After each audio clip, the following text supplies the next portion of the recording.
이제 두 번째 거 할게요. 첫 번째는 세금계산서 발급이고요.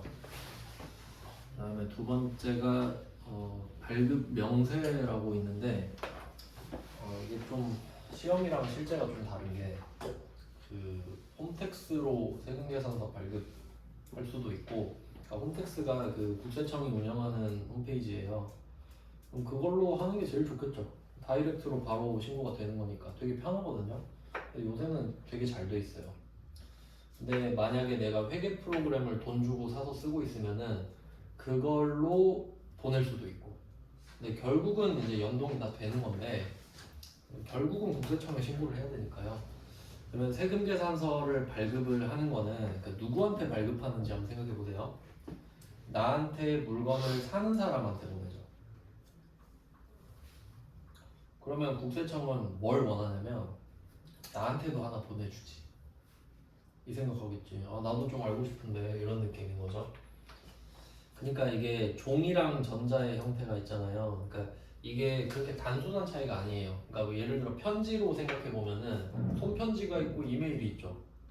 근데 그냥 그렇게 차이가 나는 게 아니라 종이로 세금계산서를 발급하는 사람은요, 실제 상황을 한번 생각해 볼게요. 그게 3번 이야기인데 이게 3개 있거든요.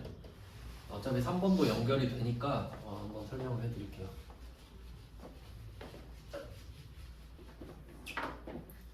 A랑 B랑 거래를 했다고 합시다. A가 B한테 물건을 팔았어요. 근데 종이 세금 계산서를 발급한다고 할게요. 종이 세금 계산서.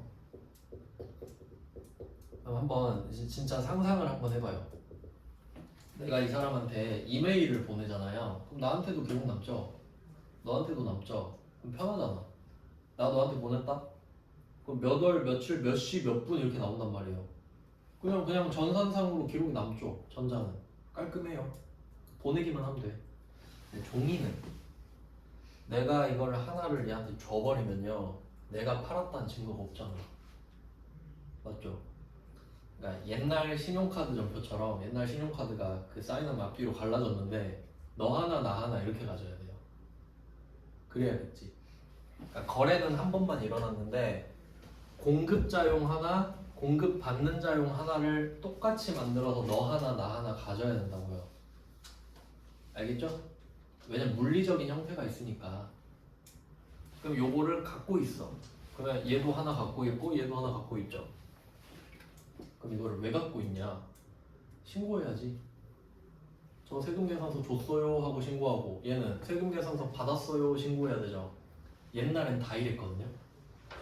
얼마나 힘들었겠어요. 그러니까 이거를 검증을 하려면 크로스 체크를 해야 되는 거야. 이 거래에 대해서 A도 신고하고 B도 신고해야 이 거래는 있었던 거래구나, 이렇게 돼버린 거야. 진짜 개 힘들었겠죠 옛날에. 이렇게 했던 거야. 그리고 이 종이의 단점은 뭐냐면 딜레이가 돼요. 신고를 3달에 한 번씩 하는 이유가 아마 이것 때문인 것 같아. 내가 1월 1일에 물건을 팔았어요. 그럼 내가 종이로 갖고 있죠. 이거를 4월 25일까지 신고를 하거든요. 그럼 국세청은 그때 하는 거예요. 1월 1일에 판 거를 4월 25일에 한다고요. 그러면 그 사이에 막 조작할 수도 있고, 막 내가 막 많은 생각을 할 수 있잖아요. 차이가 느껴져요? 전자로 신고를 딱 해버리면요, 그러니까 전자로 이메일을 딱 보내줘 버리면 기록이 남아버리죠. 내가 보냈다, 넌 받았다. 그럼 국세청도 볼 수 있거든, 엄밀히 따지면은. 그럼 내가 보내버리면 이걸 못 바꾸지 이제. 근데 종이는 어때요? 1월 1일에 줘놓고 그 금액에 0을 하나 붙여놔라 막 이럴 수 있잖아요. 시간적 여유가 생겨버리니까. 그러니까 그냥 형태의 문제가 아닌 거라고, 얘는. 알겠죠? 무슨 느낌인지.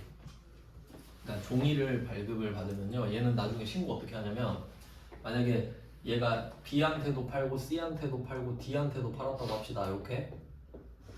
그러면 하나 이렇게 3개 있을 거 아니에요. 그러면 이거를 또 신고서 신고할 때 내면 안 돼요. 내면 안 돼. 왜냐면 정해져 있어요. 세무조사 때문에 5년을 갖고 있어야 돼. 그 물리적인 증빙이 있는 애들은. 그럼 내가 팔았다는 증거를 갖고 있어야 될 거 아니야. 내가 갖고 있어야 될 거 아니야. 왜냐면 국세청 냈는데 저 세무조사 와가지고 그 필요한데 좀 주세요. 어디 갔더라? 이래버리면 곤란하죠. 그러니까 내가 지켜야 되는 거야. 그러면 신고를 어떻게 하냐? 얘를 내는 게 아니라 합계표라는 게 따로 있어요. 그냥 표를 하나 만들어.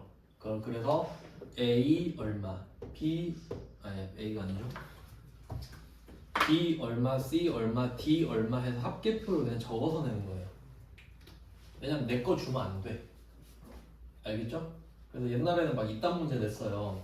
세금 계산서 발급하면은 3장을 발급해서 한 장은 째주고 한 장 나갔고 한 장은 제출해야 된다. 이딴 문제 냈다고요. 근데 그럴 것 같잖아, 왠지.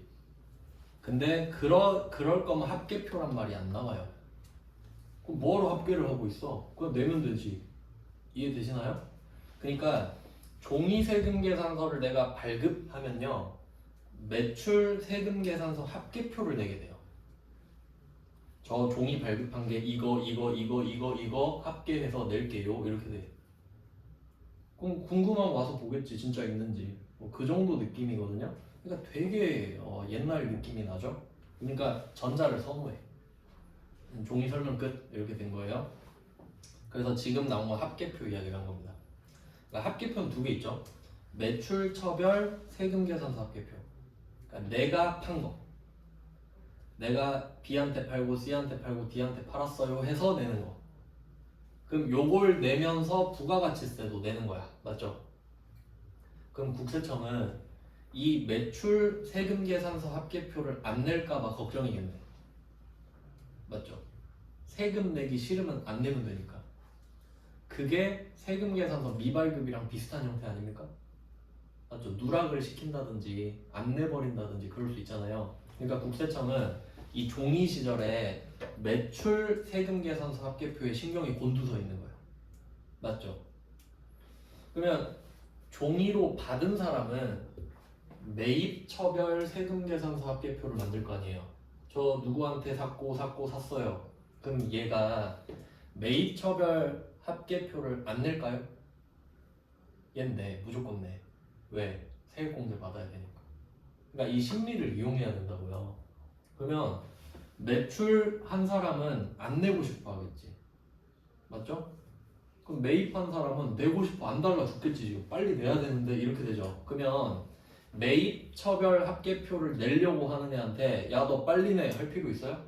없지. 그럼 걔한테 가산세 때릴 이유가 없죠. 알아서 낼 건데.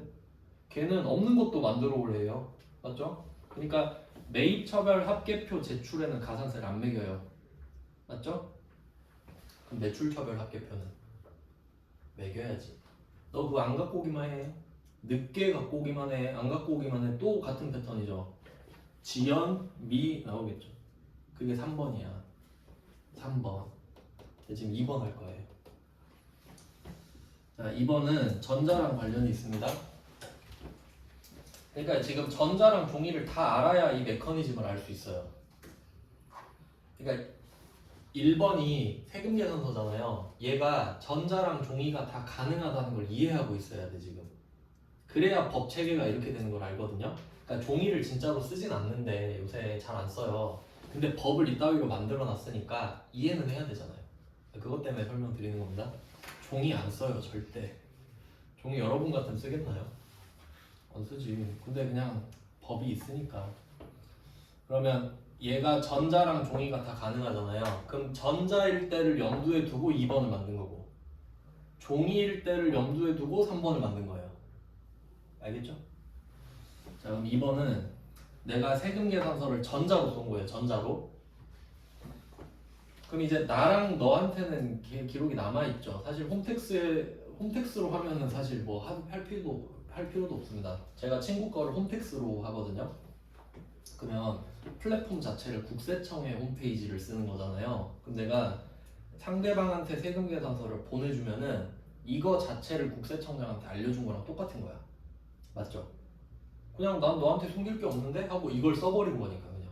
맞죠? 그래서 그 세금 계산서를 발급한 내용을 국세청장한테 또 보내주는 거를 발급 명세라 그러거든요. 발급한 내용을 상세하게 밝힌다. 명세서라는 말이 밝게 세세하게 이런 뜻이거든요. 그러니까 거래처한테 보낸 거를 너한테도 알려줄게 라는 뜻이에요. 그러니까 전자는 그게 되지. 얘한테도 보내고 너한테도 하나 보내줄까? 이런 느낌. 종이가 아니니까. 종이는 그게 안 된다 그랬죠. 종이는 너 하나 나 하나인데 내 걸 주면 안 되잖아요. 근데 전자는 그냥 뭐 또 보내주면 되지. 그게 발급 명세. 그러니까 풀네임은 세금계산서 발급 명세입니다. 네, 이름이 너무 길죠? 그러니까 발급 명세라고 할게요. 발급 명세는 전송이라고 합니다. 전송. 그러니까 좀 용어를 일부러 다르게 쓰는 것 같아요. 그러니까 세금계산서는 발급이라고 하고 발급 명세는 전송이라고 해요. 그럼 지연 전송, 미전송 이렇게 말하겠지. 그럼 그 말 자체로 구분이 되는 거야. 그러면 얘는 지연 전송이 있겠고 미전송 이렇게 있겠죠.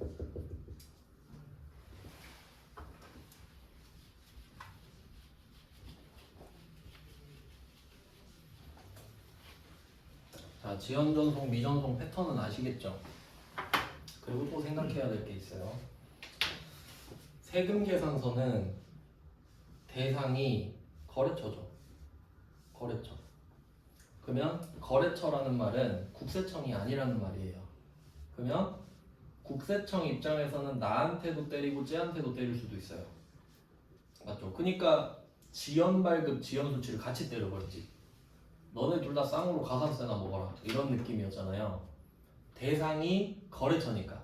그러니까 정확히 말하면 또 다른 사업자니까.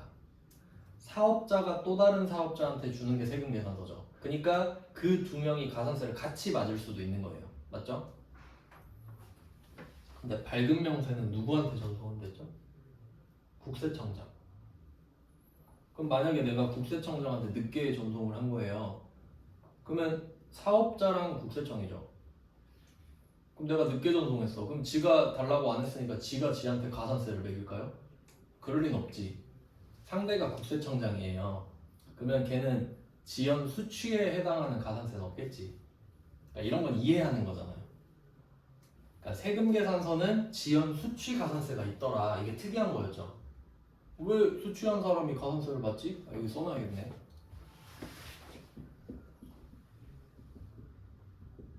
왜 수취한 사람이 가산세를 받지? 안 그래도 억울할 것 같은데? 하니까 국세청이 그랬죠.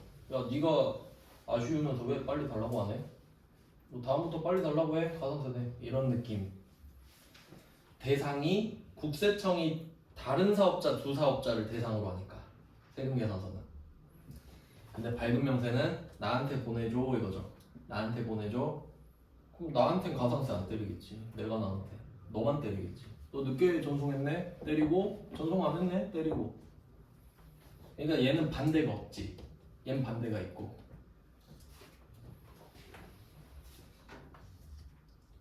세법도 이해가 진짜 중요해요.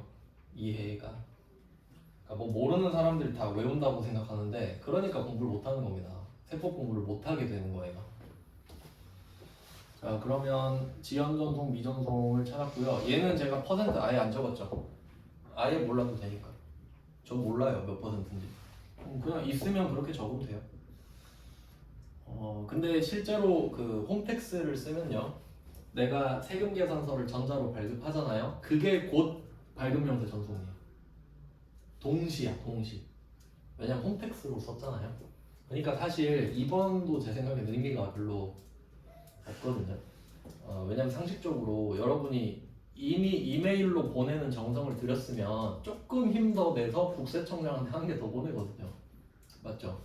보내는 김에. 그러니까 자리에 앉는 게 힘들지 앉아서 얘 보냈는데 얘한테 또 보내는 건 안 힘들잖아요. 그러니까 아예 안 보내는 거는 괜찮은데 보냈는데 안 보내긴 힘들 거라고. 뭐 그런 내용이에요. 그러니까 별로 의미는 없어요 실제로는. 근데 얘도 날짜 알아야 되죠. 얘는 빨리 할게요. 자, 공급 시기 똑같이 하겠습니다. 3월 15일. 근데 이제 전송으로 빠지면은 얘는 발급 명세입니다.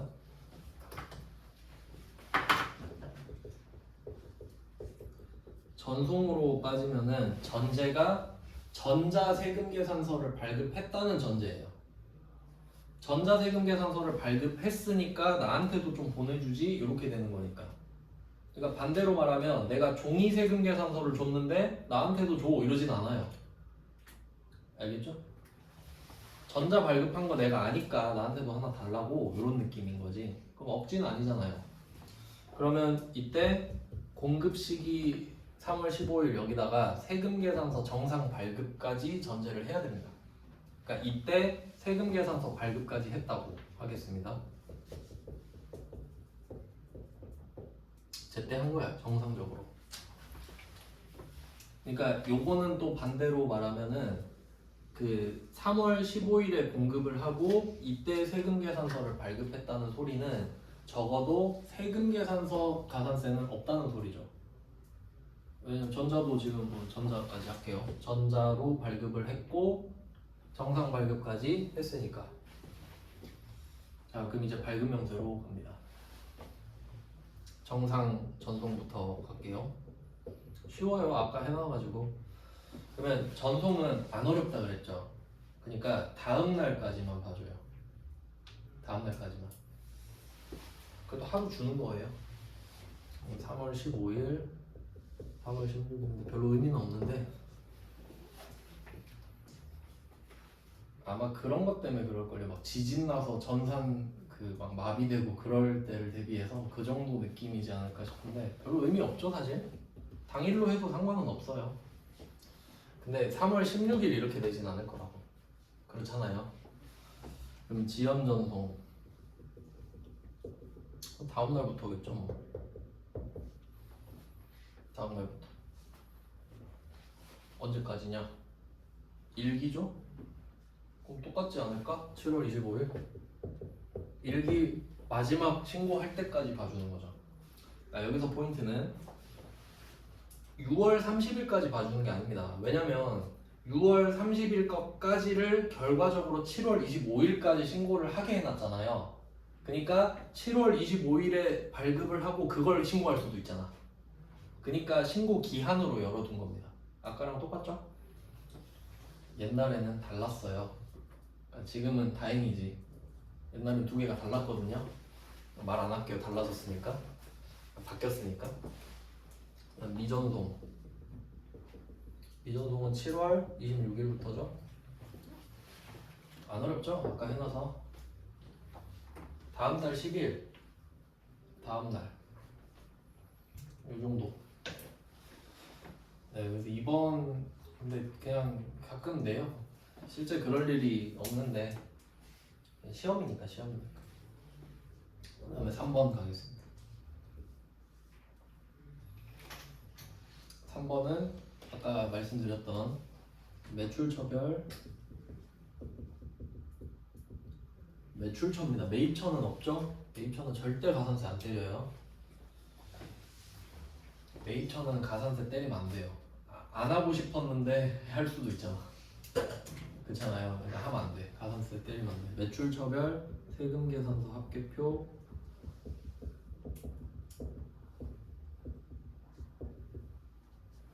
얘는 제출이거든요. 제출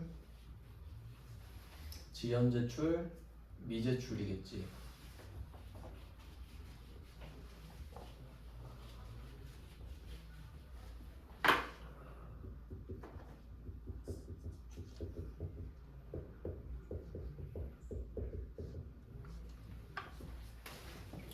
이렇게 1, 2, 3이 있어요. 1번이 제일 중요하지. 1번에서 2번도 가고 3번도 가니까 1, 2, 3은 없습니다. 그래서 지금 이제 그 알고리즘을 잘 잡아야 되는데 이제 생각을 해볼게요. 자, 우린 법인이죠. 우리 법인이에요. 전자발급해야 됩니다. 맞죠? 그럼 2번이죠. 전자발급해야 되니까 그럼 전자발급을 했다. 그럼 발급명세를 전송을 하겠죠. 이렇게 되는 거거든요. 그냥 1번과 3번 관계를 생각해 볼게요. 우린 법인이고 전자발급을 해야 돼요. 그래서 우리가 100% 전자발급을 했다고 할게요. 전부 다 전자발급을 한 거야. 그리고 발급명세 전송도 다 한 거예요. 국세청장은 다 알아. 내가 한 거래를. 근데 이제 3번 와가지고 국세청이 그러는 거야. 야, 너 왜 매출처별 세금계산서 합격도 안 내? 그럼 우린 너 도라이야? 막 이러겠지. 아, 너 내 거래 다 알잖아. 근데 왜 내라 그래? 이 정도까지 생각이 와야 돼요. 그러니까 나는 거래를 할 때마다 너한테 보고를 했는데 그거 정리해서 한 번 더 해주리? 이렇게 해야지. 그러니까 내가 전자를 발급한 거 있잖아요. 그러면 3번은 해당 사항이 없어져요. 내가 전자를 발급한 그 거래에 대해서는 합계표 제출 의무가 사라져요. 그러니까 3번이 나올 확률을 지금 찾는 거예요. 그럼 일단 자 상황 확인했죠. 내가 전자 발급했을 때 전자 발급을 한 거래, 그러니까 이건 한 건당 봐야 되거든요. 그러니까 내가 거래를 100개를 했는데 99개를 전자로 발급을 하면 99개는 발급 명세로 알려준 거잖아요. 나 거래했다고. 근데 100개 중에 한 개만 종이로 발급한 거야. 그러면 그 한 개는 매출처별 합계표를 제출해야죠. 맞죠? 모르니까 걔가. 근데 내가 지금 100%라고 전제를 했으니까 내가 전자로 발급한 거는 매출 처벌을 안 낸다는 거죠. 이해되셨죠? 그러니까 내가 전자 발급을 하면 합계표는 의무가 없습니다. 이해되시죠? 필요도 없잖아요. 서로 귀찮잖아. 서로 뭐하러 그렇게 해요? 전자로 그냥 소팅해서 보면 되지. 그래서 전자로 했을 때는 합계표가 의미가 없구나. 그럼 3번 안 나올 수도 있겠다 생각하시면 되고요. 그러면 혹시 이렇게 해볼게요. 그럼 전자 발급 안 할 수도 있잖아요. 이때까지 생각하면 돼 이제. 자, 여기 제가 1, 2, 3번으로 썼잖아요. 여기 되게 중요한 이슈가 하나 있는데 이 1, 2, 3이 우선순위거든요. 그러니까 1번이 제일 중요해. 그 다음 2번, 그 다음 3번이에요. 그러면 한번 생각해 볼게요. 내가 세금 계산서를 발급을 안 했다고 할게요. 그럼 세금 계산서를 발급을 안 하면 당연히 매출처별 합계표 제출할 일도 없고 발급 명세 전송할 일도 없죠. 그럼 내가 만약에 미발급에 걸린 거예요. 1000만원짜리 팔았는데 미발급이야. 그럼 너 야 미발급 가산세 한번 맞고 너도 전송도 안 했네? 미전송 가산세도 이거나 쳐먹어라. 그리고 너 합계표도 제출 안 했네? 야 이것도 받아. 이러면 좀 약간 좀 그러지 않아요? 기분 진짜 겁나 더럽겠죠. 아니 뭐고 이거 하기 싫을 거 아니에요 그냥. 그러니까 1, 2, 3이 있는 이유는 내가 이 중에 1번을 안 했잖아요. 그럼 1번 맞고 끝이에요. 1번 안 했으면 2번, 3번도 안 했겠지 당연히. 근데 물고 늘어져서 야 너 2번도 안 했네? 3번도 안 했네? 이렇게 깝죽대면 안 되죠. 그러니까 1번 맞으면 2번, 3번 없거든요. 그럼 이제 그 논리로 생각을 해볼게요. 내가 전자 발급 안 했어. 전자를 발급 안 했든 세금 계산서를 발급을 안 했든 상관없죠. 둘 다 해당이 되니까 여기는. 그러면 내가 전자 발급을 안 했으면은 1번에서 가산세를 맞죠. 뭐가 됐든 간에. 그럼 3번 안 맞아. 3번은 안 맞지. 1번 맞으면 2번, 3번 안 맞는다 했잖아요. 그럼 이제 결과가 나왔어. 3번은 시험에 안 나와. 속어. 절대 안 나오지. 이해를 했잖아요 지금. 이해 못해도 돼요. 외우세요 그냥. 안 나와요. 아름다운 결과죠. 네, 이해를 하면 제일 좋고. 네, 이걸 왜 알려드리냐면 혹시 저 못 믿고 책 보시는 분도 있을까봐. 책 보면 진짜 복잡하게 돼 있거든요. 제가 책을 다 갖고 있어서 알아요. 거기에 아주 상세하게 나와 있단 말이에요 얘가. 말이 엄청 복잡하게 돼 있거든요. 근데 지금 결과만 지금 추려드린 겁니다. 그러니까 3번은 구조적으로 나올 수가 없어 절대로. 왜냐면 말씀드렸죠? 전자를 내가 발급을 하면 의무가 사라져서 안 나와. 3번은 의무가 사라져서. 근데 내가 만약에 전자 발급을 안 했다 그러면 이거 종이 발급 가산세 맞겠죠? 그럼 1번 맞았으니까 3번을 안 맞아. 그러니까 3번은 안 나와 시험에. 절대로 낼 수가 없어요. 법인이라 그래. 법인이라서. 그러니까 우리가 전자 발급 의무가 아니면은 3번도 나올 확률이 있어요. 근데 우린 법인이라서 안 나와. 결론은 이겁니다. 그래서 제가 일부러 3번을 안 쓰질 않아요. 써놓고 이렇게 끄어놔요. 있는데 무시하라는 뜻입니다. 알겠죠? 근데 2번도 사실 의미가 별로 없고 뭐 이런 내용인데 이거 문제를 보면 좋은데 자료 다 없으시죠? 이걸 같이 좀 보면 지금 제가 읽어드릴게요. 어차피 그럼 자료를 그럼 내일도 안 갖고 오실 건가요? 그럼 드릴까요? 네, 알겠어요. 몇 장인지 한번 보고.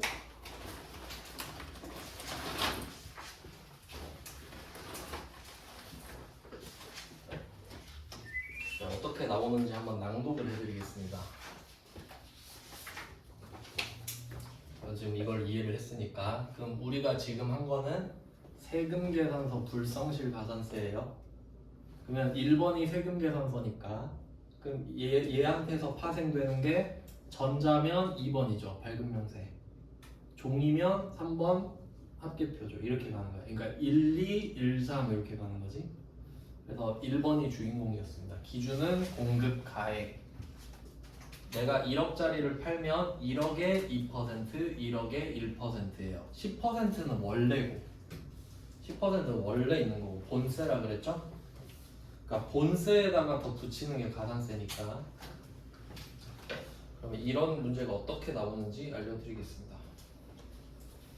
한번 잘 들어보세요. 천천히 읽을 테니까 문구 그대로 읽어드릴게요. 전자세금계산서 발급 매출액 중 지연 발급분으로 공급가액 1,000만원, 부가가치세 100만원이 있다. 딱 귀에 걸리는 거 있나요? 지연 발급분. 약간 좀 LC 하는 거 같나? 지연 발급분. 딱 이거 듣고 이거 가산세구나 이렇게 가야지. 왜냐면 그냥 지연 발급분이라는데? 이거는 밑도 끝도 없이 날짜도 말 안 해줬죠. 그럼 그냥 지연 발급인 거야. 그러니까 답을 알려주겠다는 뜻입니다. 이건 못 맞힐 리가 없죠? 이건 맞춰야 돼요. 요거 한 문제. 그다음에 두 번째 거. 두 번째 거 이제 써드릴게요. 들으라니까 잘 안 들리지. 공급 시기 2월 15일. 공급 시기 2월 15일이고요. 3월 20일에 발급했다 이렇게 돼 있어. 세금 계산서를 3월 20일에 발급했다라고 돼 있습니다. 이게 조금 더 낫네. 지연 발급이다 이러면 너무 유치하잖아요. 얘는 어떤 것 같아요? 제때 한 것 같아요? 특례를 받아도 다음 달 10일인데 넘었죠? 그러니까 절대 봐봐요. 3월 1일 이렇게 안 준다고. 3월 5일 안 내요. 3월 20일 이렇게 내지. 맨날 20일이에요. 맨날 20일. 그럼 이 말은 지연 발급이다 이 말이에요. 아까 그래서 날짜 외운 겁니다. 다음 달 10일 넘어갔으니까. 그럼 얘는 지연 발급. 풀 수 있어야 돼요. 다음 거. 그러니까 요거는 제가 좀 쉬운 거라고 말씀드렸죠. 그러니까 앞에 부분은 좀 소프트해요 주제가. 그다음에 세 번째 거는 그냥 지연 수취분이 포함되어 있다 이렇게 나와요. 지연 수취분. 그럼 지연 수취겠지 뭐. 날짜 없으니까. 그다음에 네 번째 거. 네 번째 거는 공급 시기가 10월 5일이에요. 이번에는 10월 5일. 날짜를 주는 게 조금 더 긴장감이 있죠. 10월 5일에 팔았던 거를 다음 해 1월 24일에 발급을 했어요. 이거 괜찮네. 1번 정상 발급, 2번 지연 발급, 3번 미발급. 1기예요, 2기예요? 2기죠. 2기. 그럼 2기 거를 2기가 7월부터 12월이거든요. 그럼 신고를 다음 해 1월에 해. 1월 25일까지. 그럼 얘는 턱걸이로 들어왔죠. 지연 발급. 지연 발급. 이런 게 좋은 문제네요. 생각을 좀 더 해야 되니까. 그러니까 이 정도로 대비하면 돼. 그러니까 날짜 바꿔보면 되잖아, 계속. 그리고 저 같으면은요 1월 27일로 될 거거든요. 그러니까 1월 31일이 좋겠다. 그러니까 이게 25일이 주말이면 27일 막 이렇게 되기도 하거든요. 그럼 1월 31일이야. 그러면 미발급이 돼버리잖아요. 그러면 아니다. 미발급은 괜찮아요. 미수취가 문제지. 그러니까 미발급은 내가 발급은 안 한 게 되지만 그 미발급의 의미는 가산세 때문에 미발급으로 책정이 되는 거거든요. 그러면 이 말은 내가 미발급이 됐다고 해서 이 본세를 안 낸다는 말은 아니잖아. 그렇죠. 그럼 좋은 거 아니야? 그러니까 내가 물건을 팔았어요. 10월 5일에 1억짜리를. 그럼 원래 1,000만 원 내야 되잖아요. 내가 존버하는 거야 지금. 안 내봐야지. 지금 이때 발급하면 지연 발급이죠. 근데 1월 31일에 발급을 한 거야. 그러면 미발급이 돼버렸죠. 그럼 국세청에 와가지고 야 너 미발급이야 이런 거야. 그럼 저 1,000만 원 안 내도 돼요? 이게 아니잖아. 1,000만 원은 1,000만 원대로 내고 거기에 2% 그러니까 1억에 2%인 200을 더 내야 된다는 소리죠. 그러니까 이 미발급의 개념은 가산세가 붙냐 안 붙냐 그 이야기를 하는 거지. 아예 네가 진짜 발급을 안 한 게 됐으니까 뭐 세금 계산 그 부가세를 안 내도 된다 그런 게 아니다라는 거죠. 미수치면 반대지. 미수치면 좀 중요해지는데 그러니까 한번 생각을 해보세요. 미수치면 많이 틀릴 거예요. 그러니까 어떤 느낌이냐면 이렇게 해볼게요.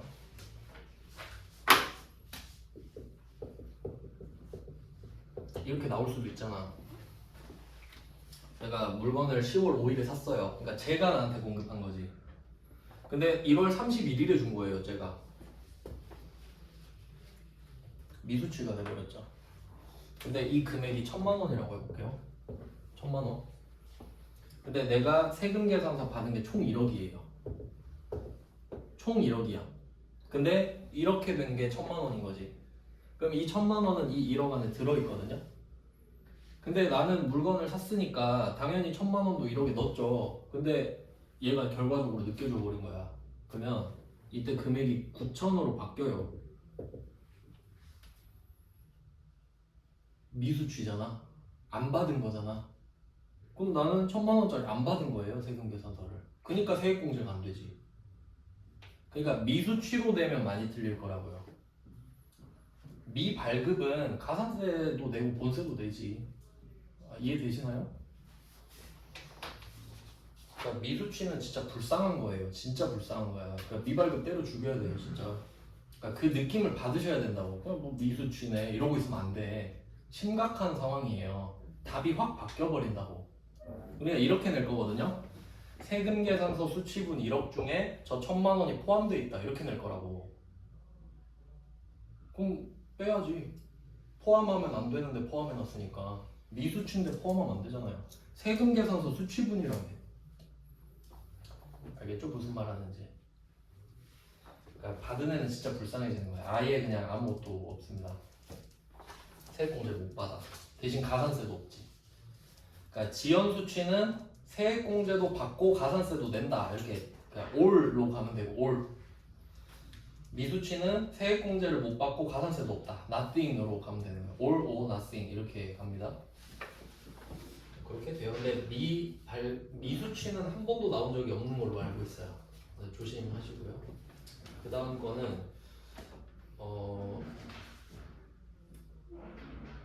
이게 포함되어 있다 이렇게 말했다. 포함되어 있다 이렇게 말을 했는데 그럼 지금은 날짜가 24일이잖아요. 자, 31일로 바꾼 거고 24일이라고 말씀드렸잖아요. 그러면 이 1,000만 원이 여기에 포함돼 있대 지금. 그럼 그냥 1억 냅두면 되죠. 지연 수치도 수치한 거니까 이렇게 구분하셔야 된다고.